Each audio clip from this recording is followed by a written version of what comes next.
Greetings, it's HawgDawg. Hey, today we're going to walk you through the startup sequence for the Cerasim Bell 412. This is the helicopter. This is an awesome little helicopter, probably the best one I've flown in FSX, uh, modeling-wise and flight dynamics-wise. It is awesome. Getting back in the helicopter, you will notice that as you look around the cockpit, everything's cold and dead. Got no radios, no attitude indicator, no warning lights, nothing, no GPS.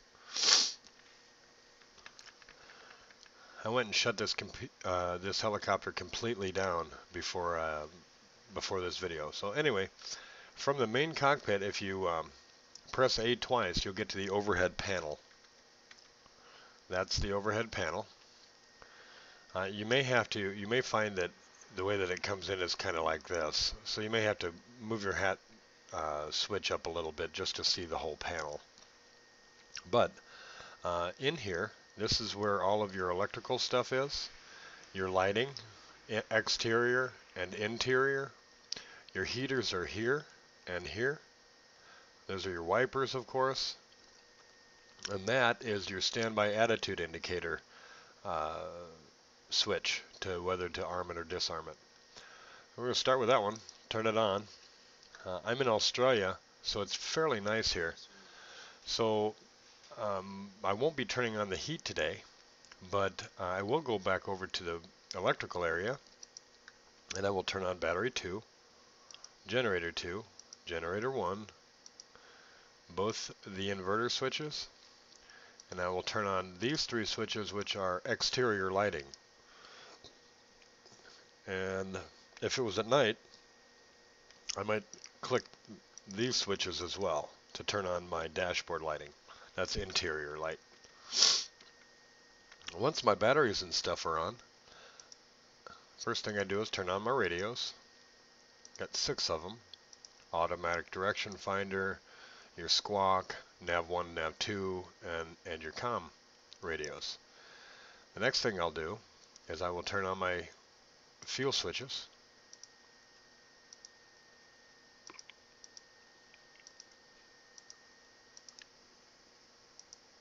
Those are all the fuel switches for both engines 1 and 2. The rest of it I leave right here. Everything else is just in the cockpit is left as is. So next thing I do is I take this little switch RPM indicator and I decrease it by 2% by bringing it down 1 notch, grabbing it and bringing it down. And the reason for that is, as we get back to the cockpit, you'll notice this little RPM light. When your engine started, if you don't decrease that by 2%, that RPM light will flash from time to time. Speaking of which, while we're here, you'll notice that little CYC center light. That light is for when you're starting the aircraft. You don't want to start the aircraft without the cyclic being center, because you could flip over, it won't work right. You just need to have it centered. So that's what that's for. As I move my joystick forward and back, the light comes on warning me not to start the aircraft. Okay, so then the next thing I do is, that standby indicator is right here. That first switch that we switched in the overhead panel, that's normally in the off position.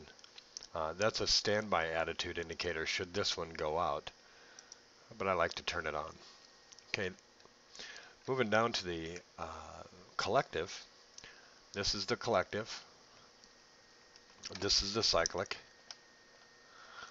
And first thing you want to make sure before you even try to start your helicopter is that the collective is all the way down to 0. The next thing you want to do is, well, let's zoom in a little bit. Take notice of the start switch. This start switch has 3 positions: engine 1, engine 2, and neutral. Neutral is where it is currently and should be when flying. only switched over to engine 1 to start engine 1 and to engine 2 to start engine 2. Okay, so the first thing we do to start the engines is we click the band on both the upper and lower RPM throttles that are on the collective. The band will take it all the way down to idle. You can also increase them and decrease them by 1% at a time. So taking them back to idle, you'll notice there's two of them. One's for engine 1, one's for engine 2. This is engine 1 and this is engine 2. So once you idle them, the first thing you want to do is increase them to 5%, and you can do that by clicking one time on the left side of this handle, like so. I'll do them both. We're going to concentrate first on engine 1, so we'll switch the starter switch over to engine 1.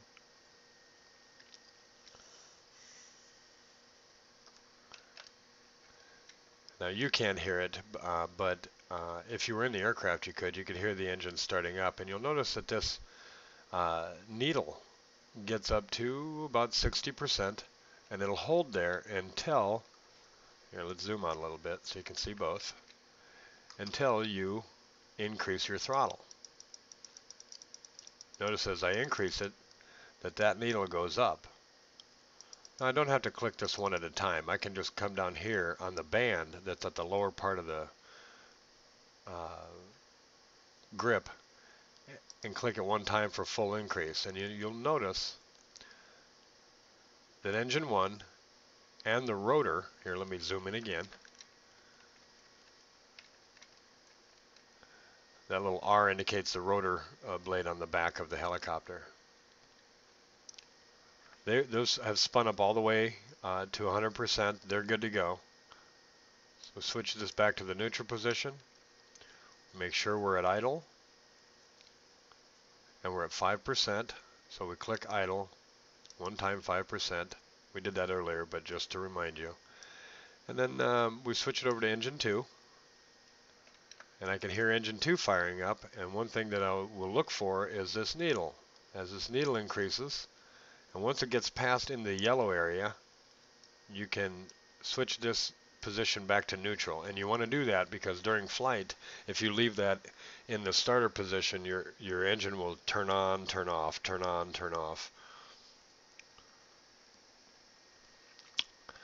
You'll notice that the needle 2 is still stuck at 60%, and that's because we have not yet increased our throttle. And again, it goes up little by little. If you take it one click at a time, that's 1%. But to save time, click the full increase, and you'll notice that gets up into the 100% range.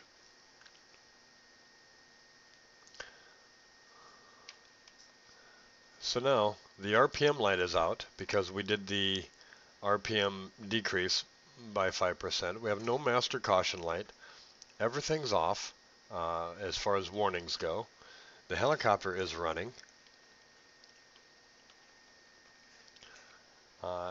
Couple neat features about this helicopter. One, you can turn in your approach plate. So if you click your approach plate, it helps you land, helps you see a little bit. I do it on both sides because I don't actually have anything on the approach plate and can't put anything there, so I take it on. And then secondly, the emergency exit handle will remove the doors so you have a better visibility. This is how I like my Bell 412 setup. It's fully operational. We can take off, we can land. One quirky thing about the helicopter is sometimes when starting it, it feels like it doesn't want to start, and that R2 or the R needle will be stuck at 10% or 15% sometimes, and that's because your collective is not at 0. Or sometimes it seems like it's all the way down, but it's not. So what you need to do, if you run into that, is increase your collective and decrease it again, and it'll fire up. Other than that, that is the startup sequence for the Bell 412. Again, thanks for flying with me today. Come visit me at www.msflights.net.